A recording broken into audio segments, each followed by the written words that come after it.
Ikhwani wa akhwati, a'azani Allah wa iyyakum, para jemaah. Semoga Allah Subhanahu wa taala berikan kesehatan, Allah berikan kelancaran pada setiap urusan, dan Allah Subhanahu wa taala limpahkan kebahagiaan. Gimana kabar antum malam hari ini? Alhamdulillah sehat ya? Alhamdulillah. Alhamdulillah itu ada dua. Alhamdulillah sehat atau alhamdulillah sakit. Dan kedua-duanya perlu diucapkan alhamdulillah. Alhamdulillahilladzi bi ni'matihi tatimmus shalihat. Ketika kita mendapatkan nikmat dari Allah. Alhamdulillahi ala kulli hal, itu tatkala kita mendapatkan musibah dari Allah Subhanahu wa taala. Faidahnya apa? Faidahnya adalah mau musibah, mau nikmat, yang penting yang terlontar dari lisan kita adalah alhamdulillah. Daiman wa abada, selalu alhamdulillah. Setelah kita memanjatkan syukur kita kepada Allah, maka hendaknya kita memanjatkan salawat dan salam kepada Nabi kita yang mulia, Nabi Muhammad sallallahu alaihi wasallam. Yang semoga Allah buat kita istiqomah di atas sunnah beliau, dan Allah Subhanahu wa taala pertemukan kita bersama beliau sallallahu alaihi wasallam di surga kelak. Amin ya rabbal alamin.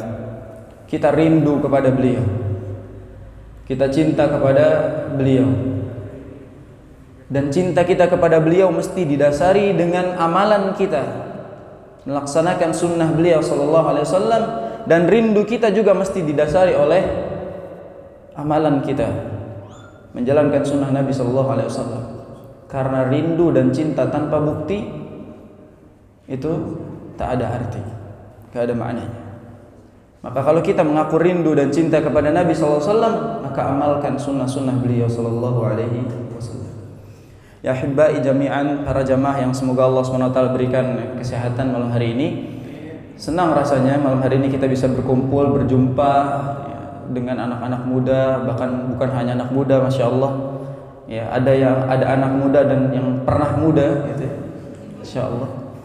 Ya, ada yang milenial dan ada yang kolonial gitu. Ada milenial, ada kolonial, hakadha.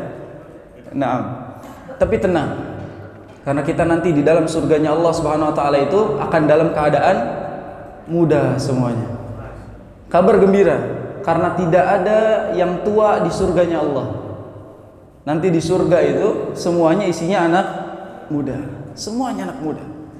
Makanya kenapa anak muda ini perlu pesan yang lebih kepada mereka untuk dekat kepada Allah Subhanahu wa taala. Karena ternyata masa muda adalah masa yang paling penting di dalam kehidupan manusia. Dan kelak Allah SWT kumpulkan kita dalam keadaan muda di surganya Allah Subhanahu wa taala, insyaallah. Seperti bercandaannya Rasul sallallahu alaihi wasallam ya. Rasul sallallahu alaihi wasallam ketika sedang jalan berjumpa dengan seorang nenek-nenek yang lagi menangis. Nenek tersebut menangis. Ditanya sama Rasul, "Apa yang membuatmu nangis? Kenapa engkau menangis?" Apa kata nenek tersebut? "Saya mendengar Umar bin Khattab radhiyallahu an mengatakan bahwasanya orang yang sudah tua itu nggak bisa masuk surga. Saya mendengar Umar bin Khattab mengatakan tidak ada orang tua di surga nanti. Saya nangis. Berarti saya nggak ada di sana," katanya. Lalu Rasul SAW tersenyum karena tahu maksudnya. Rasul SAW tahu bahwasanya Umar itu bercanda. Kata Rasul SAW, memang benar yang disampaikan Umar. Tambah nangis neneknya, tambah kencang nangisnya. Lalu kata Rasul SAW, memang tidak ada nenek-nenek nanti di surga. Nanti nenek jadi muda lagi insya Allah. Karena semuanya akan muda di dalam surganya Allah Subhanahu wa taala. Kembali ke usianya yang muda.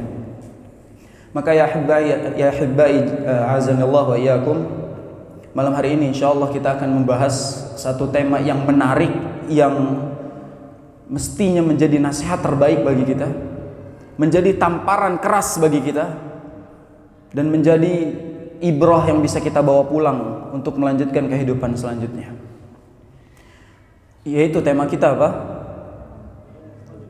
Apa temanya? Ya muqallibal qulub. Terus apa? Udah? Tayyib. Judulnya adalah Ya muqallibal qulub. Apa artinya?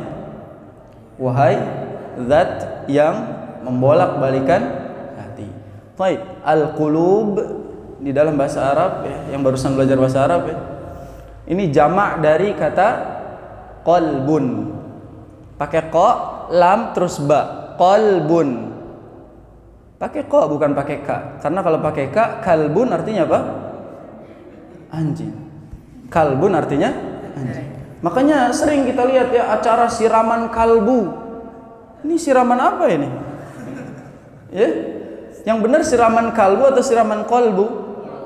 Hati-hati Pak. Antum kalau lihat hadirilah acara siraman kalbu, kasihan jangan hadir. Ya. Nanti kita menyiram kalbu. Ya. Maka fi farq, ada perbedaan antara kalbun dengan qalbun bil qaf. Bahasa Arabnya hati itu qalbun pakai qa. Qalbun. Jamaknya qulubun. Hati artinya. Qalbun ya hibbai, ini sedikit lagi review bahasa Arab ya, karena tadi melanjutkan masih panas bahasa Arabnya, kita lanjutkan lagi nih dikit. Qalbun di dalam bahasa Arab artinya adalah sesuatu yang paling mulia. Ada dua makna. Makna yang pertama, sesuatu yang paling mulia itu disebut qalbun. Qalbu syai' artinya bagian yang paling mulia pada sesuatu. Makanya hati disebut sebagai qalbun karena bagian yang paling mulia pada diri insan. Manusia tanpa hati itu tidak ada mulia baginya. Itu makna yang pertama. Jadi qalbun adalah sesuatu yang paling mulia. Ya, dari tubuh kita yang paling mulia adalah qalbun. Ya. Makna yang kedua, qalbun artinya sesuatu yang mudah terbalik. Sesuatu yang mudah memutar. Nih, lihat tangan Anda gini, ketika gini namanya qalbu syai', memutarkan. Memutar balikan disebut sebagai qalb. Taklibun, memutar. Kenapa hati disebut qalb? Karena hati mudah berputar. Maksudnya gimana muter? Hari ini taat, atau tadi pagi taat, malamnya maksiat. Atau sebaliknya. Paginya seneng, malamnya galau, ya enggak? Wah, tadi pagi cengar-cengir segala macam, pas malam nangis-nangis sendirian. Itu hati. Tadi lagi moodnya bagus, pas berubah tiba-tiba berubah menjadi bad mood misalnya. Itulah hati. Makanya disebut sebagai qalbun karena sesuatu yang mudah berbalik. Begitu juga ketika Allah Subhanahu wa taala berikan hati kita itu hidayah Islam, dengan sangat mudah Allah Subhanahu wa taala bisa membalikan hati kita di atas kekufuran. Naudzubillah. Itu hati, jemaah. Hati itu mudah sekali terpengaruhi. Dan luar biasanya hati adalah bagian yang paling penting di dalam tubuh kita. Rasulullah SAW bersabda dalam hadis, kata Nabi SAW, ala wa inna fil jasadi mudghatun. Ketahuilah bahwasanya di dalam tubuh kita itu ada segumpal daging. Idza salahat salahal jasadu kulluh. Wa idza fasadat fasadal jasadu kulluh. Kalau segumpal daging ini benar, maka benar semua seluruh anggota tubuh kita yang lain. Kalau segumpal daging ini baik, maka baik pula seluruh anggota tubuh yang lain. Wa idza fasadat, kalau segumpal daging ini rusak, maka rusak seluruh anggota tubuh kita yang lain. Ala wahiyal qalbu. Ketahuilah segumpal daging itu disebut sebagai al-qalbu, hati. Hati kita baik, maka semuanya juga ikut baik. Hati kita buruk, maka seluruh tubuh kita ikut buruk. Sampai-sampai Abu Hurairah radhiyallahu an mengatakan bahwa hati itu adalah raja dan anggota tubuh yang lain adalah pasukannya. Ketika raja memerintahkan kebaikan, maka ditaati oleh seluruh tubuh untuk melakukan kebaikan. Ketika si raja ini memerintahkan keburukan, maka buruk semua. Memerintahkan kebaikan, maka baik semuanya. Hati ya syabab, hati. Hati-hati dengan hati. Hati-hati dengan hati. Karena hati itu berat. Perkara yang gak bisa dianggap remeh, ringan. Bahkan para ulama sampai membuat bab khusus tentang manajemen kalbu apa kolbu nih? Hati-hati nih, manajemen kalbu lagi. Manajemen kalbu salah, yang benar manajemen qalbu. Ayo kita sama-sama perbaiki nih. Ini udah terlanjur diserap sama bahasa Indonesia. Jangan salah kita. Hati-hati, orang Arab tuh bingung ngedenger siraman kalbu ini ke arah mana nih. Maka manajemen juga manajemen qalbu. Itu ulama punya bab khusus tentang manajemen qalbu, tazkiyatun nafs. Mensucikan hati. Karena kata para ulama, ketika kita mensucikan hati kita sama dengan kita sedang mensucikan seluruh anggota tubuh kita. Makanya jangan kebanyakan skincare tapi lupa heart care. Nih bro, sis, heart care tuh penting. Kita tuh skincarean dulu. Wajah mulus, hati kasar. Geradakan hatinya. Banyak nodanya. Ya, muka aja Masya Allah skincare berjajar itu di kamar tuh.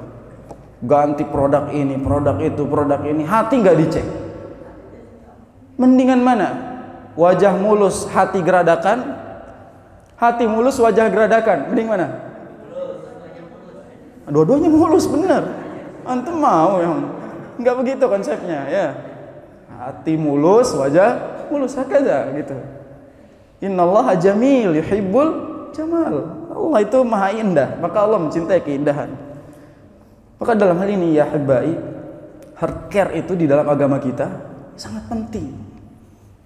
Karena kalau seseorang sudah cantik hatinya, pasti cantik. Enggak juga. Enggak, bercanda. Seseorang kalau sudah cantik hatinya, pasti akan nampak cantik rupanya.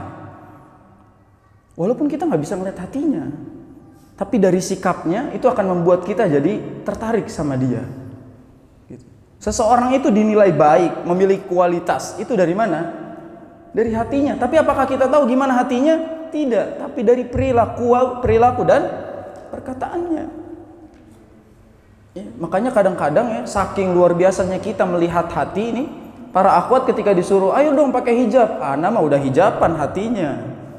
Di Tanah Abang nggak ada yang jual hijab hati itu. Cek, ya, mas saya mau beli hijab hati dihijabin. Maka dalam hal ini ya hibbai jami'an, ini perkara hati. Yang tahu itu siapa? Yang tahu siapa? Allah tahu nggak? Jangan dilupain, sebutin juga. Yang tahu Allah dan kita. Jadi yang tahu soal hati adalah pemiliknya dan kita yang dititipkan oleh Allah. Kita bukan pemilik hati. Kita bukan pemilik hati. Tapi yang milikin hati kita siapa? Allah. Kita itu hanya orang yang dititipkan oleh Allah hati. Makanya Allah subhanahu wa ta'ala itu sangat mewanti-wanti kita untuk menjaga hati agar tidak terpaut kepada hal-hal yang Allah subhanahu wa ta'ala murkai. Perkara hati itu banyak. Allah subhanahu wa ta'ala banyak sebutkan tentang hati yang keras, hati yang tertutup, hati yang hitam. Kenapa? Karena ternyata amalan kita akan bergantung pada hati. Niat di mana? Hati. Amalan sah atau tidak tergantung pada hati juga. Ini kita ngaji sekarang niatnya karena ikhlas. Ya, ikhlas karena Allah atau karena yang lain, itu siapa yang tahu? Kita doang udah sama Allah. Ada yang datang ke sini pengen murni ngaji karena Allah. Ada yang datang ke sini nyari jodoh misalnya. Ya. Nyari teman baru misalnya. Siapa yang tahu? Gak ada yang tahu. Ya. Semua itu urusannya antara kita dengan Allah SWT. Maka kalau ada orang-orang yang paling tahu, paling tahu soal hati, itu keren. Dia paling tahu soal niat seseorang gitu. Ini pasti riya nih kelihatan nih. Wih, the best ente ini, luar biasa. Ini orang pasti ngaji supaya naikin followers, keren emang. Paling tahu soal hati orang. Dia punya indera ke-99, nembus hati. Ya, teknologi canggih. Maka dalam hal ini soal hati itu urusan kita dengan Allah Subhanahu wa taala, tanggung jawabnya antara kita dengan Allah Subhanahu wa taala. Ini kita belum masuk ke tema ya muqallibal qulub, tapi ana hanya ingin menjelaskan bahwa hati itu adalah sesuatu yang paling mulia dan berpengaruh. Dan hati adalah ya, sesuatu yang gampang berbolak-balik, alias tidak bisa menetap, tidak bisa tepat pada satu hal, ya. Tetap pada satu hal, tapi gampang berubah. Maka kita masuk ke dalam hadis ini. Ya hibai, mungkin waktu Anda juga kurang banyak kalau misalnya dijabarkan lama gitu ya. Ini doa ini ya muqallibal qulub itu diriwayatkan Ada banyak riwayat diantaranya yang ditanyakan oleh ibunda kita Aisyah radhiyallahu anha. Jadi Nabi SAW itu rutin membaca doa ini. Nabi SAW rutin membaca doa ini. Apa doanya? Ya muqallibal qulub, tsabbit qalbi ala dinika. Ya muqallibal qulub, tsabbit qalbi ala dinika. Lalu ibunda kita Aisyah radhiyallahu anha bertanya kepada Nabi, "Ya Rasulullah, atakhaf?" Wahai Rasulullah, apakah engkau takut hati engkau berbolak-balik? Gitu kata ibunda kita. Apa kata Rasul sallallahu alaihi wasallam? Ketahuilah bahwasanya hati manusia itu di antara dua jari jemari Allah Subhanahu wa taala. Mudah bagi Allah membuatnya bertauhid dan mudah bagi Allah menyesatkannya. Jangan bangga dengan apa yang sudah kita miliki sekarang, karena kita tidak tahu apa yang akan terjadi ke depannya. Jangan bangga dengan kesalehan yang antum sedang lakukan hari ini, karena kita nggak tahu kita mati dalam keadaan apa. Ada orang yang paginya muslim, malamnya kafir. Ada orang yang malamnya kafir, paginya muslim. Siapa yang tahu? Hati kita di antara dua jari jemari Allah. Mudah bagi Allah menyesatkannya dan mudah bagi Allah memberikannya hidayah. Hati ya hibba. Cek hati kita. Cek hati kita. Perhatikan. Apakah kita sudah menjadi orang yang selalu cek ulang hati kita, atau orang yang selalu melupakannya? Karena perkara hati itu Nabi saja takut, jamaah. Ini Nabi loh. Nabi dijamin surga nggak? Dosanya diampuni yang lalu dan yang akan datang, tapi masih takut. Hatinya berbalik. Sallallahu alaihi wasallam. Kita tuh langsung merasa soleh baru ngaji sekali. La ilaha illallah. Kita duduk di majelis langsung merasa gua lebih baik daripada dia. Kita baru ngaji sekali keluar langsung bilang, lu kenapa nggak ngaji? Ah, nggak keren lu, ini gua udah soleh sekarang. Nabi Shallallahu Alaihi Wasallam dijamin surga, diampuni dosanya, paling mulia, manusia terbaik. Baginda kita Sallallahu Alaihi Wasallam takut hatinya masih berbolak-balik, makanya berdoa. Sepertiga malammu itu isinya jodoh doang, hingga melupakan hati. Minta, ya muqallibal qulub, ya muqallibal qulub, tsabbit qalbi ala dinik, tsabbit qalbi ala dinik. Wahai zat yang membolak-balikan hati, tolong ya Allah, berikan aku keteguhan pada agamamu. Tolong ya Allah, engkau lahirkan aku dalam keadaan Islam, alhamdulillah, maka matikan aku di atas Islam. Tadi sholat Isya, Allah SWT berfirman, ya ayyuhalladzina amanu taqullaha haqqa tuqatih wa la tamutunna illa wa antum muslimun. Jangan kalian mati kecuali dalam keadaan Islam. Pertanyaannya, apakah kita sanggup menahan keislaman kita sampai Allah menjemput kita, jamaah? Sedangkan maut itu rahasia. Kita nggak tahu apakah kita benar akan mati di atas Islam, atau bahkan kita na'udzubillah lawannya. Maka fala tuzakku anfusakum. Jangan pernah engkau mensucikan diri antum, merasa paling soleh, merasa paling faham soal agama, merasa lebih baik. Huwa a'lamu bimanittaqa. Allah itu lebih tahu soal siapa yang bertakwa di antara kita. Allah lebih tahu soal siapa yang hatinya bersih. Allah Jalla Jalaluhu lebih tahu siapa yang hatinya tulus. Bukan kita yang ngomong, saya ini tulus loh doanya. Lah, Allah lebih tahu soal itu. Maka Nabi SAW berdoa, ya muqallibal qulub, wahai zat yang membolak-balikan hati, engkau ya Allah yang membolak-balikan hati kami. Mudah bagimu memberikan kami hidayah dan mudah bagimu menyesatkan kami. Sabit, kuatkan ya Allah, teguhkan hatiku di atas agamamu Islam. Makanya salah satu doa yang diajarkan oleh Nabi SAW untuk meneguhkan hati kita itu di dalam surat Ali Imran, kata Allah Subhanahu wa taala apa? Rabbana la tuzigh qulubana ba'da idh hadaitana wa hab lana min ladunka rahmah innaka antal wahhab. Rabbana, ya Tuhan kami, la tuzigh qulubana. Janganlah engkau condongkan, palingkan hati kami. Ba'da idh hadaitana, setelah engkau memberikan hidayah kepada kami. Jangan engkau condongkan hati kami setelah engkau patenkan hati kami di atas hidayah. Wa hab lana min ladunka rahmah, dan karuniailah kami rahmatmu, kasih sayangmu ya Allah. Innaka antal wahhab. Sungguh Allah Subhanahu wa taala itu Maha Pemberi kepada kita. Minta kepada Allah, la tuzigh qulubana ya Allah, jangan engkau palingkan hati kami, engkau goyangkan hati kami setelah engkau berikan kami hidayah. Siapa yang tahu di antara kita? Kita setiap hari itu minta hidayah kepada Allah. Di surat apa, ayat berapa? Kita setiap hari minta hidayah kepada Allah. Surat Al-Fatihah ayat berapa? Di ihdinas siratal mustaqim. Apa artinya? Tunjukilah kami jalan yang. Pertanyaannya ya hibati, kita sudah Islam, lalu antum minta lagi jalan lurus. Jalan lurus yang mana maksudnya? Maksud ayat ini ya hibati, bagi orang yang belum menemukan jalan yang lurus, mereka meminta ihdina ila siratil mustaqim. Ya Allah, tunjukilah kami kepada jalan yang lurus. Tafsir yang pertama.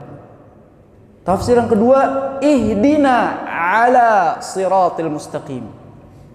Ya Allah, tunjukilah kami untuk bisa istiqamah di atas jalanmu yang lurus.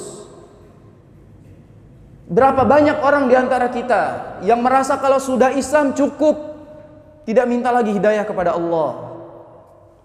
Ihdina ila, ihdina ala. Yang sudah belajar bahasa Arab, ila artinya apa? Ila bukan illa. Ila artinya? Ila artinya itu kalau disambungkan dengan kata lain, ke, menuju. Zahabtu ilal masjidi, saya pergi ke masjid. Maka ila di situ maknanya ke. Ihdina ila siratil mustaqim, tunjukilah kami ke jalan yang lurus. Itu artinya untuk orang yang belum menemukan Islam. Untuk orang yang belum mendapatkan hidayah Islam. Makna yang kedua, ihdina ala. Ala artinya apa? Di atas. Ya Allah, ya, teguhkanlah kami di atas jalanmu yang lurus. Berapa kali kita baca ihdinas siratal mustaqim sehari minimal? 17 kali minimal. Ihdinas siratal mustaqim, ihdinas siratal mustaqim, ihdinas siratal mustaqim 17 kali dalam sehari. Kalau kita tidak membacanya 17 kali minimal, maka kita nggak sholat berarti, karena bacaan ini disebut pada sholat kita. Maka ya hibati, pelajaran di sini apa?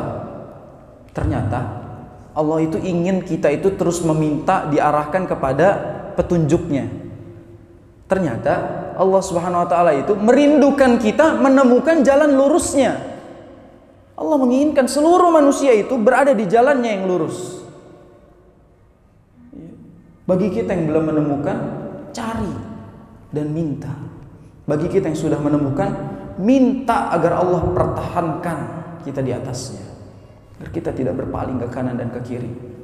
Maka sekali lagi ya hibai, ya muqallibal qulub, ya Allah, engkaulah yang membolak-balikkan hati. Tsabbit qalbi. Tsabbit itu artinya tetapkanlah. Kalau saya harus berbicara soal bahasa dalam bahasa Arab, tsabbit itu artinya letakkan, tanamkan, jangan sampai kemana-mana lagi. Patenkan gitu bahasanya. Tsabbit. Makanya sidang isbat, tahu kan? Sidang isbat, sidang apa artinya? Penetapan. Maka ketika katakan sabit, tetapkanlah. Yang namanya tetap, nggak goyang, nggak geser. Tetap. Itu makna sabit. Tetapkanlah, patenkan. Jangan sampai engkau goyangkan dan pindahkan ke yang lain. Ya Allah, tetapkan aku di dalam atau di atas agama. Tapi ya hibbai azakumullah, kadang kita ngerasa bahwa ketika kita sudah diberikan oleh Allah Subhanahu wa taala hidayah Islam, Allah sudah berikan kita keistiqomahan gitu, kita tidak lagi minta istiqomah sama Allah. Berapa banyak di antara kita yang kalau berdoa menyelipkan doa ini, ya muqallibal qulub, dan doa Rabbana la tuzigh qulubana? Berapa banyak? Ada yang membaca doa ini di sepertiga malam? Sepertiga malamku hanya berisi tentang Dia. Dia yang selalu kupinta dan kupanjatkan, tak lama lagi mencari yang lain dan mendapatkan yang lain. Dia yang selama ini ku request, ternyata bukan untukku. Antum minta seseorang yang belum pasti untuk antum, dan antum tidak meminta sesuatu yang seharusnya sudah pasti dalam hidup antum. Hidayah, brothers. Minta istiqomah. Nabi takut gak istiqomah. Umar takut jadi orang munafik. Kita merasa soleh dan merasa paling aman di jalan Allah. Luar biasa kita ini. Kita kadang lupa. Khilaf, kita gak pernah minta itu kepada Allah Subhanahu wa ta'ala. Atau kadang kita itu merasa bahwasanya kita tidak pantas meminta itu kepada Allah, saking banyaknya dosa kita. Mungkin ada di antara kita yang merasa, ya Allah, apakah saya masih pantas meminta itu kepadamu padahal saya banyak dosanya, ya enggak? Kadang kita tuh ngerasa, ya Allah, dosa saya udah numpuk nih, ya Allah, udah banyak banget, saya malu kadang minta, ya Allah. Apakah Allah Subhanahu wa ta'ala membiarkannya? Allah Subhanahu wa ta'ala itu rindu sama tangan yang terangkat. Allah Subhanahu wa ta'ala itu malu kalau misalnya ada tangan hambanya yang terangkat lalu turun, doanya tidak dikabulkan. Allah rindu orang yang merengek meminta kepadanya. Kalau manusia paling sebel kalau ada orang yang banyak minta. Kita punya teman-temannya minta mulu, minta terus, itu kita kesel. Tapi Allah Subhanahu wa ta'ala lebih cinta kepada hamba yang selalu minta. Minta, ya ahibbai. Terutama minta sucikan hati. Minta dibersihkan hati kita. Minta diteguhkan di atas Islam, dan minta kepada Allah untuk mengampuni dosa-dosa kita. Antum percaya gak sih kalau Allah Subhanahu wa ta'ala akan mengabulkan segala doa? Percaya gak? Tapi kenapa masih ada kata-kata, ya Allah, kok doa saya gak dikabul-kabulin ya? Ya Allah, engkau benci ya sama saya? Kok saya terus yang diuji, ya Allah? Ya Allah, katanya seluruh manusia di muka bumi ini rezekinya sudah diatur. Kok Rafathar lebih banyak, ya Allah, gitu? Ada aja nih netizen. Kok Rafathar lebih banyak dikasihnya daripada saya, ya Allah? Coba antum pikirkan, antum masih kayak gitu sama Allah. Kadang nih, ini lebih nyelekit lagi nih, ini lebih parah lagi. Kita itu selalu ingin tampil bersih di hadapan manusia, lalu tak malu tampil kotor di hadapan Allah. Antum tuh kalau ketemu orang penting, dandan bersih, ganteng, masya Allah. Mau undangan, itu pokoknya tampilan paling bagus, baju baru paling keren. Kalau urusan jumpa sama Allah Subhanahu wa ta'ala, kita datang dengan seburuk-buruknya hal. Ini bukan soal baju, brothers. Nih, hati. Kita menjumpai Allah Subhanahu wa ta'ala dengan hati yang kotor, emang gak malu gitu? Atau simple, analoginya simple. Kita punya teman itu punya banyak salah sama kita. Kita lagi selekan, lagi banyak masalah sama kita. Tiba-tiba itu orang datang ke kita, terus meminta-minta ke kita. Kira-kira bakal kita kasih apa enggak? Enggak. Tapi Allah gitu enggak? Maksiat, wahai pemakan riba, wahai orang yang durhaka. Allah enggak panggil gitu. Allah panggil, wahai hambaku yang melampaui batas. Lembut Allah panggil, lembut. Wahai yang melampaui batas, masih dipanggil hambaku, banyak dosanya. Masih diakui sebagai hamba Allah, padahal banyak dosanya. Allahu Akbar. Apa kata Allah? La taqnatu min rahmatillah. Jangan pernah engkau pesimis dari rahmat Allah. Allah selalu sayang sama kamu. Mungkin kamu lupa sama Allah, kamu gak cinta sama Allah, tapi cintanya Allah abadi buat kamu. Ma wadda'aka rabbuka wa ma qala. Allah itu tidak pernah meninggalkanmu meskipun engkau suka meninggalkan Allah. Wa ma qala. Allah itu tidak pernah murka dan benci kepadamu meski kamu kadang benci sama takdir Allah. Tapi Allah gak pernah pergi dari kita. Allah selalu dekat dari kita meski kita yang selalu menjauh dari Allah. La taqnatu min rahmatillah. Janganlah kalian itu berputus asa pada rahmat Allah. Kembali kepada Allah sebanyak apapun dosa kita. Apa kuncinya? Innallaha yaghfirudz dzunuba jami'a. Allah mengampuni seluruh dosa. Innahu huwal ghafurur rahim. Allah itu Maha Pengampun dan lagi Maha Penyayang. Allah mengampuni seluruh dosa kita. Cuma satu dosa yang tidak Allah ampuni. Apa itu? Syirik. Allah tidak akan ampuni dosa syirik. Ketika kita menduakan Allah, ketika kita mensekutukan Allah, Allah enggak ampuni dosa itu. Maka ya ahibati a'azakumullah, kembalilah kepada Allah Subhanahu wa taala sebanyak apapun dosa kita, bersihkan hati kita dengan taubat. Bersihkan hati kita dengan taubat. Memperbanyak taubat adalah cara healthcare terbaik kita. Di antara tips mungkin terakhir dari apa yang Anda akan sampaikan sebelum kita tanya jawab ya. Di antara tips untuk healthcare kita, menjaga hati kita. Satu, perbanyak taubat. Karena taubat itu membersihkan kotoran-kotoran di hati kita. Kata Nabi SAW dalam hadis, sesungguhnya ketika seseorang itu berdosa, Allah berikan titik hitam di dalam hatinya. Lalu ketika dia bertaubat, beristighfar, Allah bersihkan titik hitam itu sampai bersih kembali hatinya.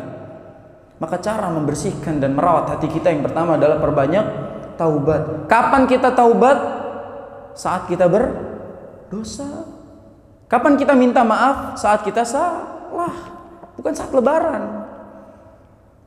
Maaf-maafan itu kalau kita salah, langsung minta maaf. Taubat itu kalau kita berdosa, langsung bertaubat. Gak usah nunggu, ya Allah nanti deh kalau dosanya udah kumpul sekalian tobatnya sama sholatnya. Ya. Siapa yang tahu?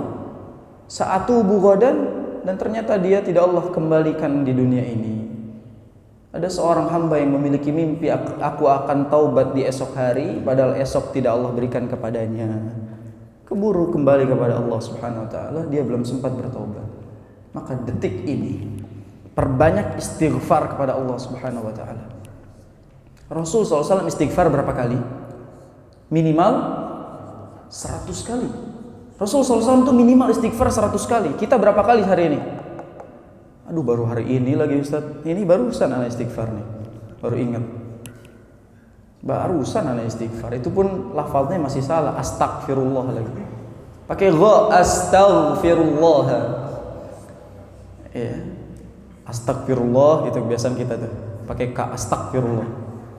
Pakai gha, astaghfirullah al-azim, bukan ajim, astagfirullahaladzim. Antum tuh udah tobat salah lagi. Lucu nih.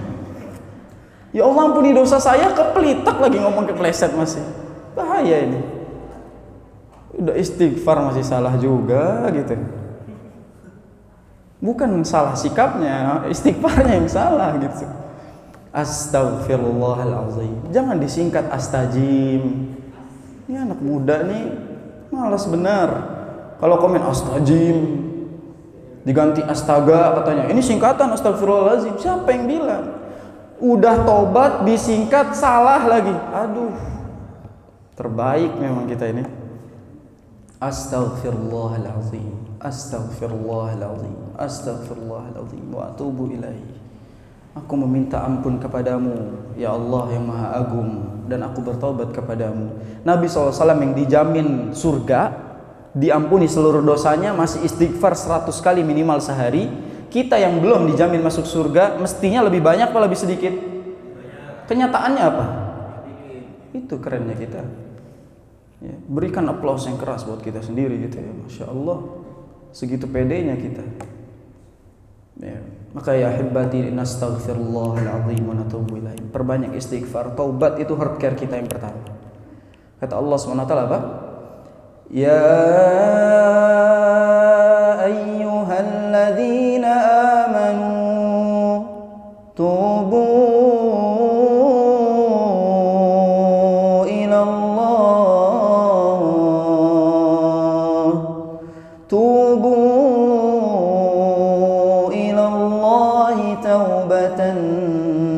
nasuha, asa rabbukum an yukaffira ankum sayyiatikum. Wahai orang-orang yang beriman, taubatlah kalian kepada Allah dengan taubatan. Apa sih taubatan nasuha? Apa? Taubat yang apa? Taubatan nasuha. Taubat yang kita nyesel, tidak mau melakukan lagi kesalahannya, dan taubat dengan i'tikad baik untuk memperbaikinya. Itu taubatan nasuha. Nyesel sama perbuatannya dan ada i'tikad baik memperbaikinya. Itu taubatan nasuha. Asa rabbukum an yukaffira ankum sayyi'atikum. Semoga dengan taubat itu Allah Subhanahu wa taala hapus kesalahan-kesalahan kalian. Yukaffir ankum sayyi'atikum wa yudkhilakum jannat. Allahu la ilaha illa huwal hayyul qayyum. Allah Subhanahu wa taala akan masukkan ke dalam surga setelah Allah hapuskan kesalahan kita. Maka ya ahibbai, bertaubatlah, perbanyak bertaubat, karena kullu bani Adam khatta'un wa khairul khatta'ina at-tawwabun. Semua manusia itu tempatnya salah, pasti dosa. Tapi sebaik-baiknya orang yang bersalah adalah orang yang selalu bertaubat. Maka selalu cek taubat kita setiap malam. Kalau malam itu yang dipikirin dosa, iya saya mikirin dosa kok, kan dia bagian dosa saya gitu. Makanya saya mikirin dia kan dosa saya juga gitu. Makanya saya minta ampun telah memikirkan dia. Maka intinya gini, setiap malam kita wajib muhasabah diri. Pesan para sahabat apa? Hasibu anfusakum qabla an tuhasabu. Hisab diri kalian sebelum kalian itu dihisab sama Allah. Sekali lagi, hisab diri kalian, bukan hisab teman kalian. Ngaca buat diri kita, bukan buat orang lain. Yang dicek itu kesalahan kita, bukan kesalahan teman kita. Kita itu lebih sering ngecek kesalahan teman kita dibandingkan kesalahan kita. Akhirnya teman kita masuk surga, kita kemana? Karena kebanyakan ngecek kesalahan dia. Padahal ternyata dia banyak taubat, kita ngecekin mulu. Kita lupa taubat. Dan endingnya dia masuk surga, kita lupa taubat dan masuk neraka. Naudzubillah. Maka taubat itu nih, kalau antum minta istighfar, jangan istighfar ke teman kita, istighfar kamu, jangan istighfar saya gitu. Ini teman kita melakukan kesalahan, istighfar ente yang benar gitu. Kita langsung istighfar ana gitu. Banyak-banyak istighfar kamu gitu. Makanya kalau ngaca tuh, aduh ganteng juga ya gue ya, jangan gitu dong. Ya Allah, Engkau telah memberikan rupa yang tampan, rupa yang cantik. Tapi mudah-mudahan hatinya juga cantik ya Allah. Ya Allah, Engkau telah memberikan wajah yang rupawan untukku, maka rupawan juga hatiku, gantengkan juga hatiku. Itu kan doa bercermin kan? Ya, apa doa cermin? Apa? Allahumma kama hassanta khulqi hasan khuluqi. Allahumma kama hassanta khalqi fahassan khuluqi, fahassin khuluqi. Ya Allah, sebagaimana Engkau telah menggantengkan wajahku, maka gantengkan hatiku. Ya Allah, sebagaimana Engkau telah mencantikkan wajahku, maka cantikkan hatiku. Tuh doanya begitu. Ya, perbanyak bertaubat kepada Allah SWT. Jadi panjang baru taubat tuh ya. Waktu udah mau habis lagi. Nomor 2, di antara hard care kita adalah jaga interaksi kita dengan Quran. Jaga interaksi kita dengan Al-Quran. Jangan jauh-jauh dari Quran. Jadilah para perindu Quran. Yang namanya rindu itu akan selalu berat. Dan kita ketika rindu kepada Al-Quran memang berat, tapi rindu itu nggak ada obatnya kecuali jumpa. Gak usah catat jadi story lagi. Nah, jadi ketika kita merindu kepada Al-Quranul Karim, kita akan selalu ingin jumpa kepada Al-Quran sebagai obat rindu kita. Ya. Maka selalu rindu untuk jumpa dengan Quran. Karena Al-Quran itu ternyata obat buat hati kita. Nih anak muda ya, brother, sisters yang lagi galau, obat kalian itu Quran. Al-Quran itu obat. Apa Allah SWT berfirman? Ya ayyuhan nas, wahai orang-orang, wahai manusia, qad ja'atkum mau'izatun mir rabbikum, telah datang kepada kalian nasihat terbaik dari Allah, wa shifaa'un lima fis sudur, dan obat untuk hati-hati kalian. wa hudaw wa rahmatul lil mu'minin, dan petunjuk juga kasih sayang bagi orang-orang yang beriman. Quran itu 4. Al-Quran itu nasihat terbaik, obat terbaik, petunjuk terbaik, cinta Allah terbaik. Makanya sering kita katakan Al-Quran adalah surat cinta Ar-Rahman. Di antara tanda cintanya Allah kepada kita, Allah turunkan Al-Quran. Read surat cinta Allah. Ya, baca tuh pesan Allah. Itu pesan cinta. Baca pesan cinta dari Allah dengan baper sebaper-bapernya.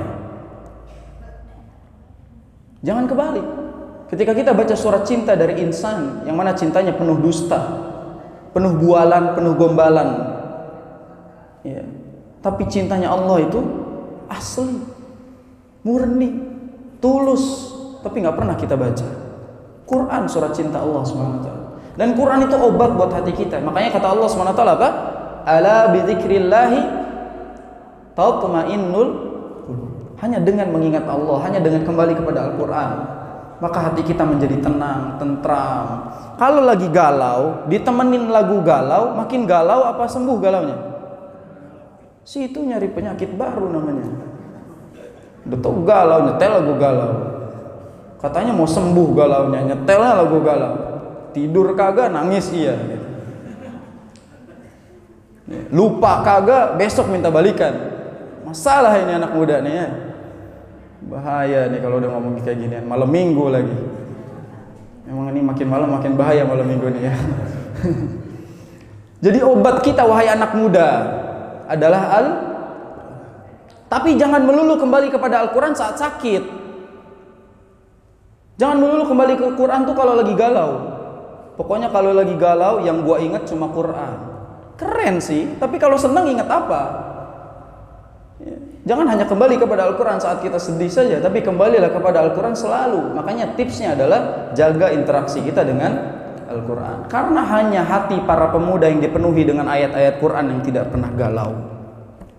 Jadi para pemuda yang terbaik adalah pemuda yang dekat dengan Quran. Ketika pemuda dekat dengan Quran, maka dia dekat dengan Ar-Rahman.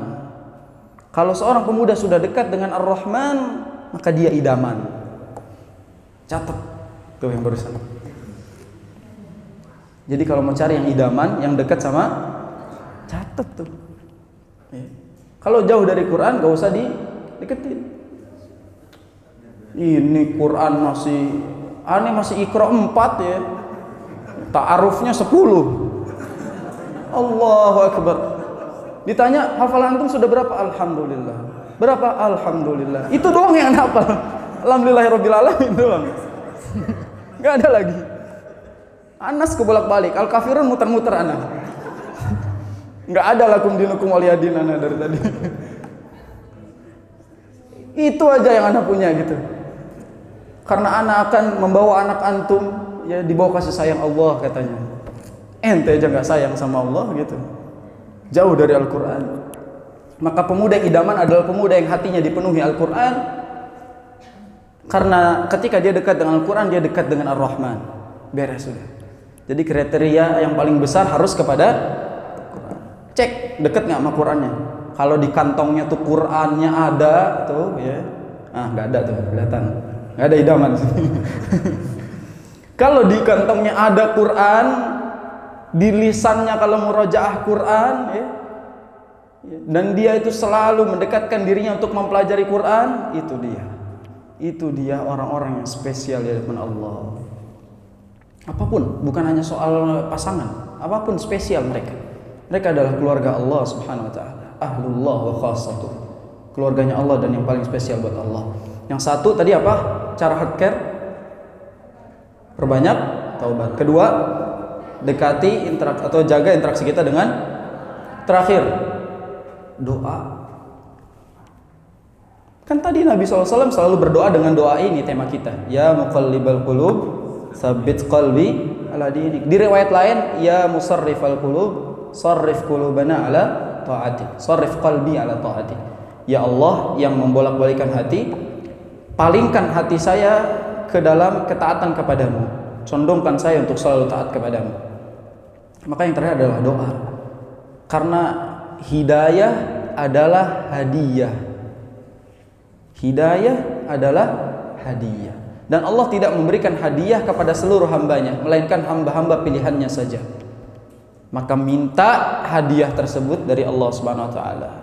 Yang dapat membolak-balikan hati kita Allah, yang dapat memberikan hidayah kita juga Allah. Maka mari jemput hidayah kita dengan belajar dan doa. Mungkin itu yang bisa Anda sampaikan karena waktunya juga sudah jam 9. Kurang lebih 3 tips tadi dan beberapa penyampaian di awal. Mungkin sedikit, kalau nggak ada tinggalkan jauh-jauh apa yang Anda sampaikan. Kalau nggak ada manfaatnya lupakan. Kalau ada manfaatnya itu datangnya dari Allah dan Rasulnya, dan amalkan. Semoga saya yang berbicara tidak dusta terhadap hatinya. Saya yang berbicara tidak berdusta pada hatinya. Ini hati berat nih. Ngomong enak ngomong, tapi hati berat. Maka dalam hal ini kita sama-sama minta. Saya yang berbicara dan antum yang mendengarkan sama-sama meminta kepada Allah untuk meneguhkan hati kita di atas agama Allah, dan jangan palingkan hati kita kecuali kepada ketaatan kepada Allah Subhanahu wa taala. Itu yang mungkin Anda bisa sampaikan ya hibai. Mudah-mudahan ada kesempatan lain untuk kita saling berjumpa kembali, saling berbicara antar hati ke hati. Ya. Maka pesan akhir dari Ana adalah jagalah hati, jangan kau enggak bercanda. Jagalah hati dan hati-hati dengan hati, karena hati adalah kunci dari kehidupan kita.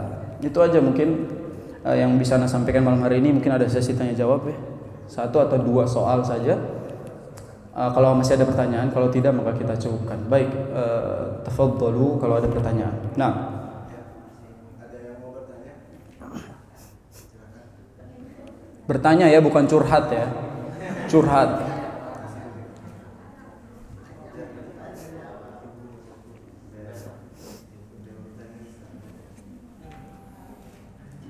Ini minum buat Anda.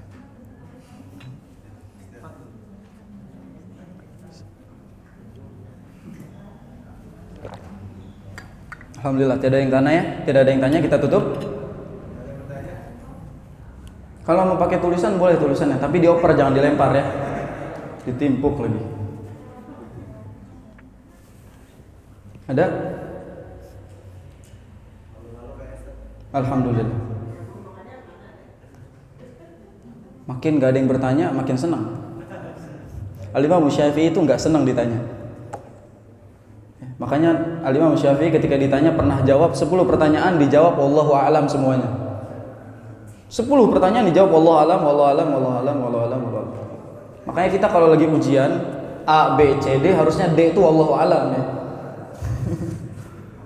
Karena nggak ada yang tahu tentang kebenaran kecuali Allah gitu. Baik, cukup ya? Ada pertanyaan nggak dari ikhwan? Masa ikhwan malu-malu juga? Bahaya nih. Fadhil. Oh, dari akhwat, silakan.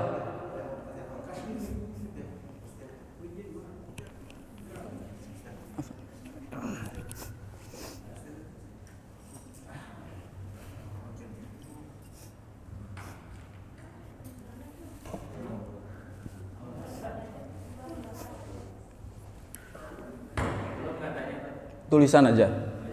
Jangan panjang-panjang nulis novel tuh. Lama bener. Yang ikhwan ada yang mau tanya langsung? Allah.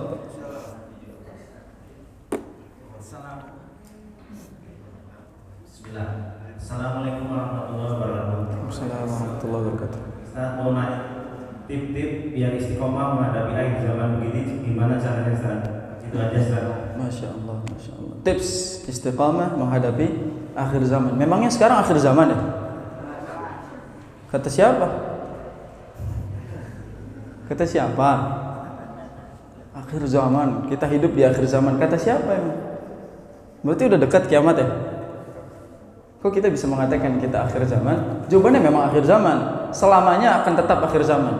Karena Allah SWT katakan dalam Al-Quran, yas'alunaka 'anis sa'ah qul innama ilmuha indallah wa ma yudrika la'alla as-sa'ata takunu qariba. Kamu itu enggak tahu sebenarnya kiamat itu sudah dekat. Itu Nabi ngomong kapan? Atau Allah SWT turunkan ayat ini kapan? Udah lama jauh, tapi dikatakan kiamat dekat. Sampai sekarang udah terjadi atau belum? Maka kata dekat itu jangan kita samakan dengan dekatnya kita. Iya, kita sudah di akhir zaman, selamanya akan terus akhir zaman. Karena memang dekat antara kiamat. Tahu nggak maksudnya kiamat itu dekat apa? Kiamatnya seseorang adalah kematiannya. Kematian kan dekat dari kita. Maka kiamat kita tuh dekat. Karena kiamatnya seseorang adalah mautnya itu sendiri. Jadi kiamat itu dekat-dekat bagi kita. Sangat dekat. Nah, bagaimana tips menghadapi fitnah di akhir zaman ini? Ini kita globalkan pertanyaan ini dengan tips istiqomah. Mungkin belum disebut tadi ya. Tips istiqomah, walaupun tadi sudah ada yang disebut sebenarnya. Tips istiqomah yang pertama, jaga niat ketika beramal. Jaga niat saat beramal. Para ulama memberikan nasihat kepada kita bahwa ma kana lillahi yabqa. Apa-apa yang didasari karena Allah itu pasti istiqomah.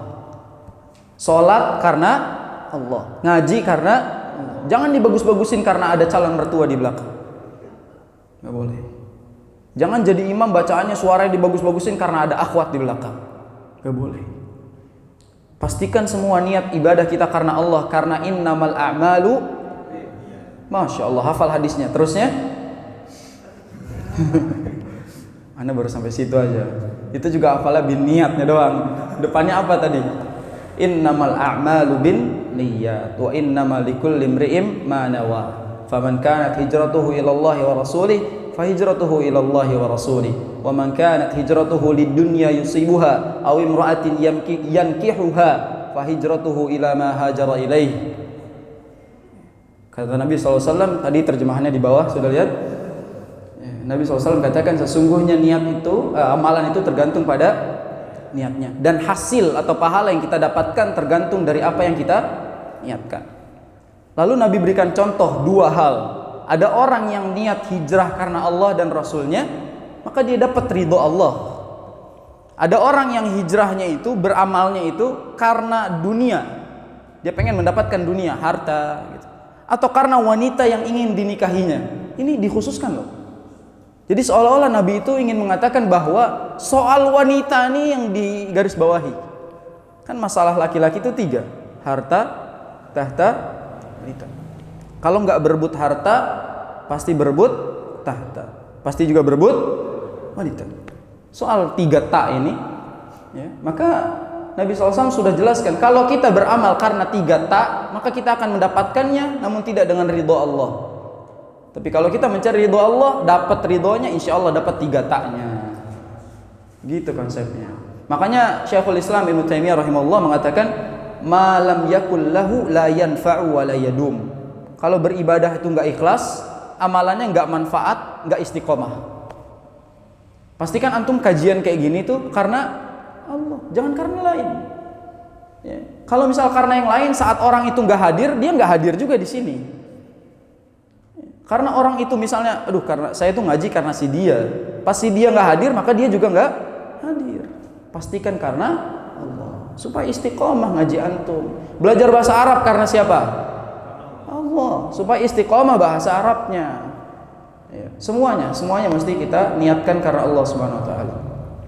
Yang kedua, menuntut ilmu, belajar. Gimana caranya kita bisa istiqomah kalau kita tidak cari tahu apa itu istiqomah, ya? Kalau kita nggak pernah duduk di majelis ilmu, gimana caranya kita tahu? Maka belajar, duduk musahabatul ustaz, deket-deketin ustaz. Majelis ilmu tuh, kalau bisa deket-deket sama orang berilmu, jangan jauh-jauh. Karena dekatnya kita dengan orang yang berilmu sudah nambah 1 derajat.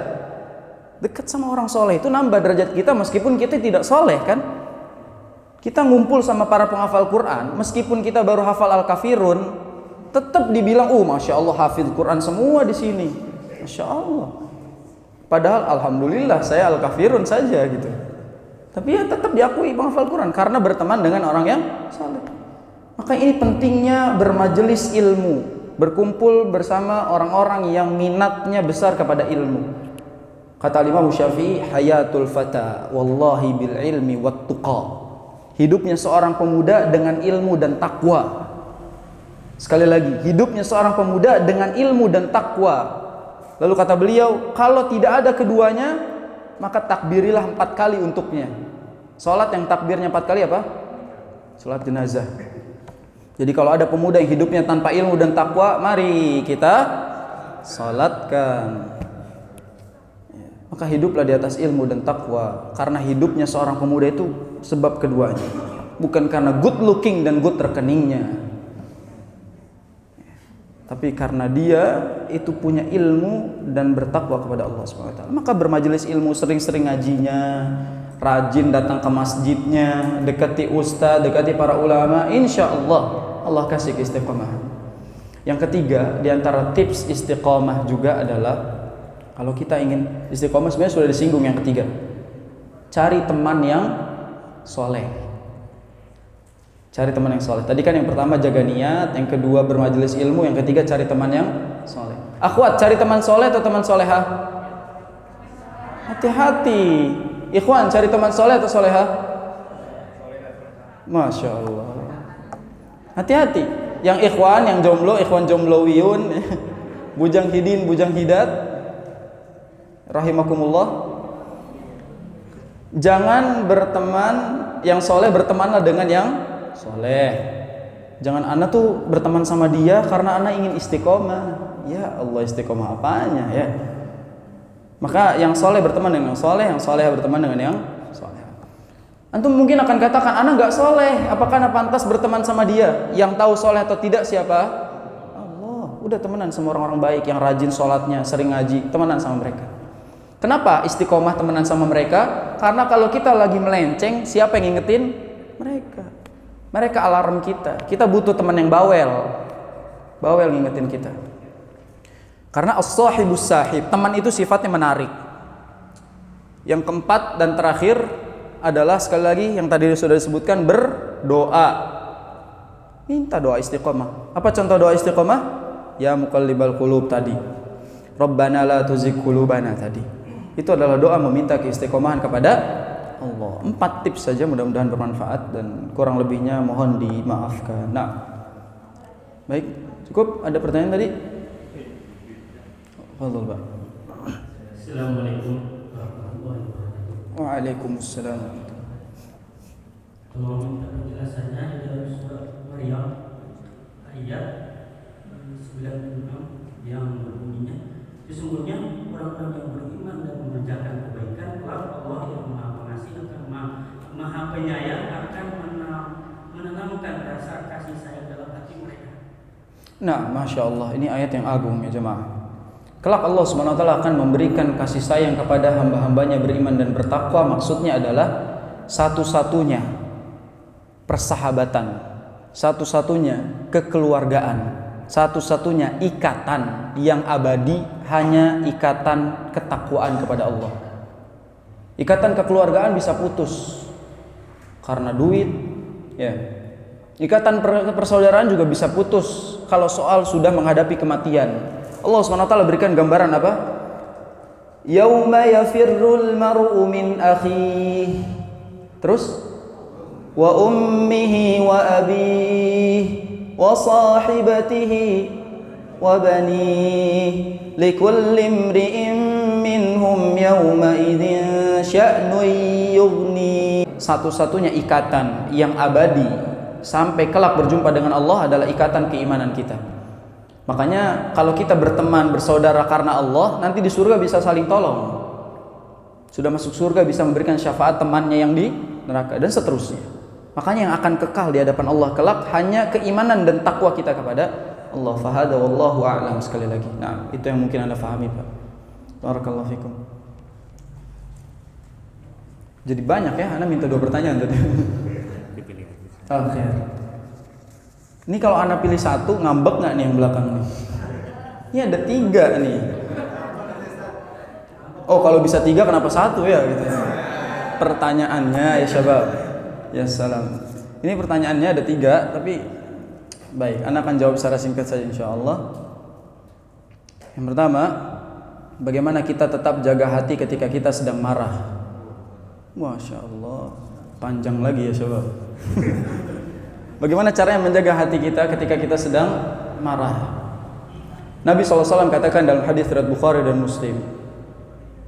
Kata Nabi SAW, laisa as-sur'a, laisa al-quwwatu bis-sur'ah.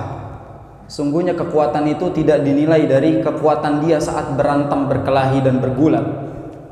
Akan tetapi kekuatan seseorang itu dinilai ketika dia mampu menahan dirinya saat marah.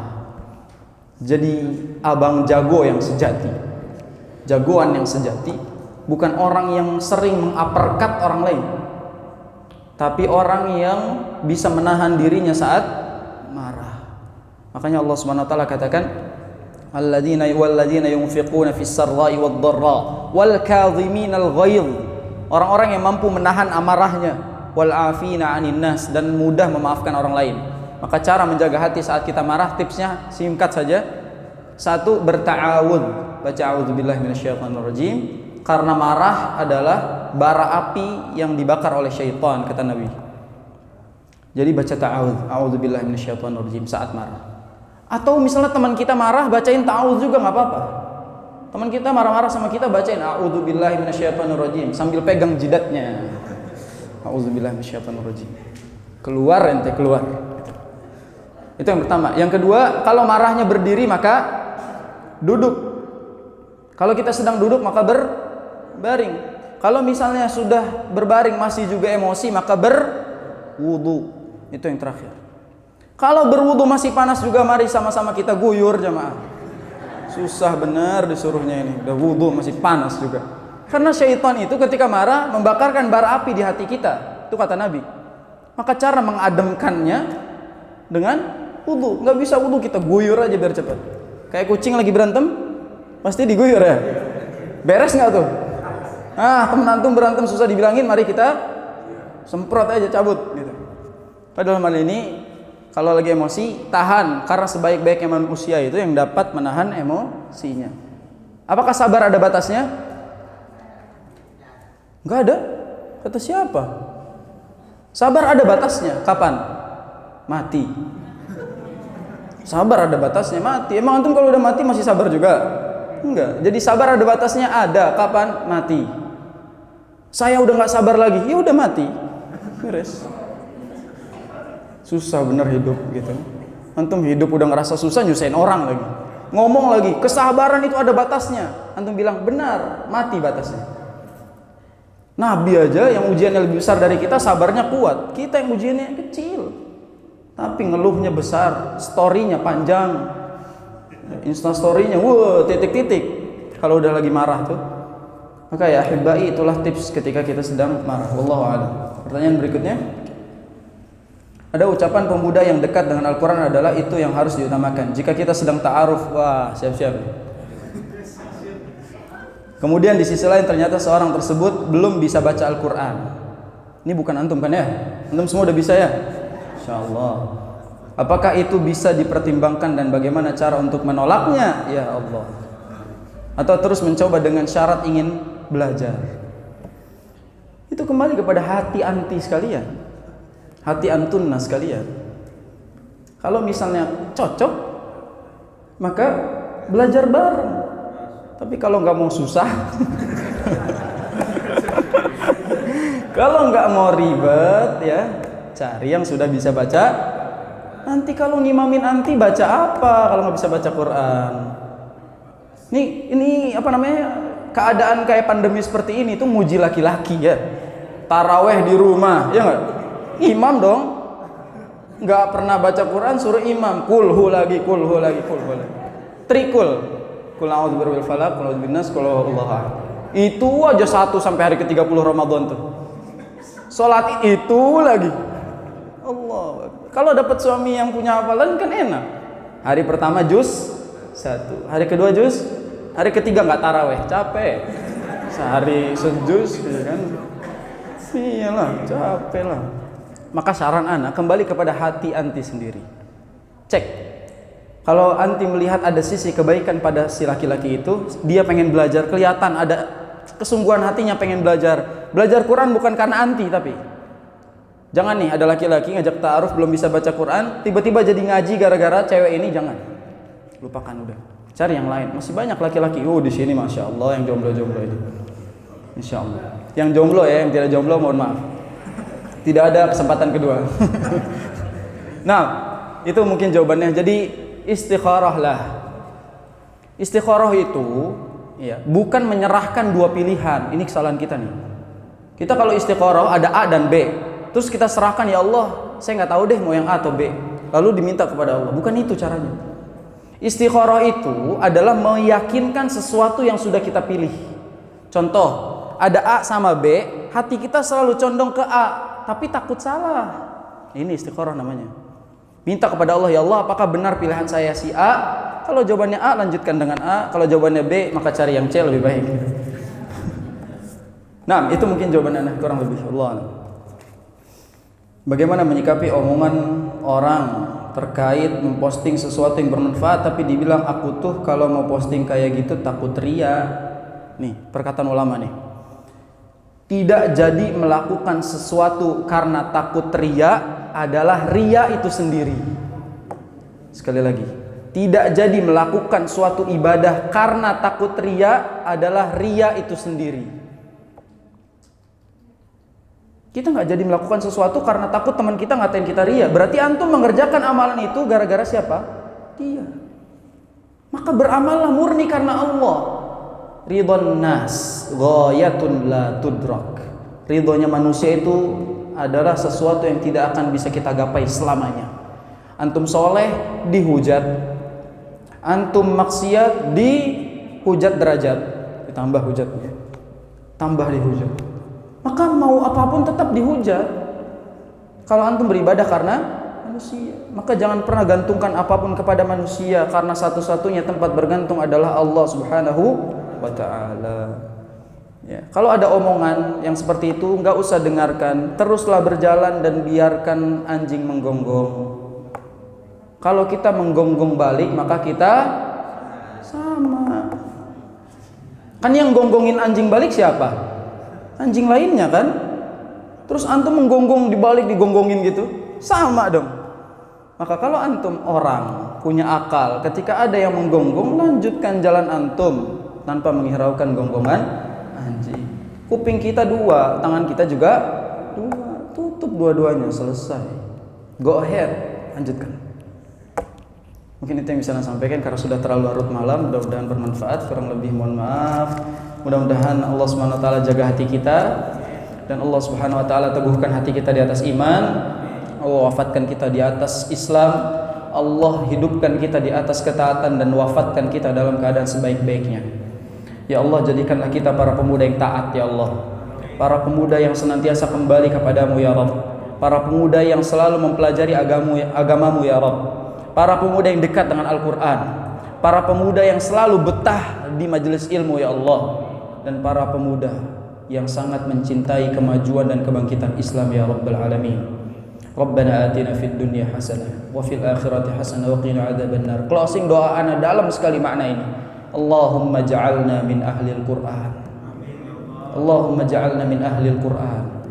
Allahumma ja'alna min ahlil Qur'an. Ya Allah, jadikan kami ahlul Qur'an ya Allah. Karena dengan Quran hati tenang, hidup nyaman, dunia akhirat bahagia ya Allah. Maka jadikan kita semua ahlul Quran. Fa subhanakallahumma wa bihamdika asyhadu an la ilaha illa anta astaghfiruka wa atubu ilaik. Al-Faqir izin undur diri. Wassalamualaikum warahmatullahi wabarakatuh.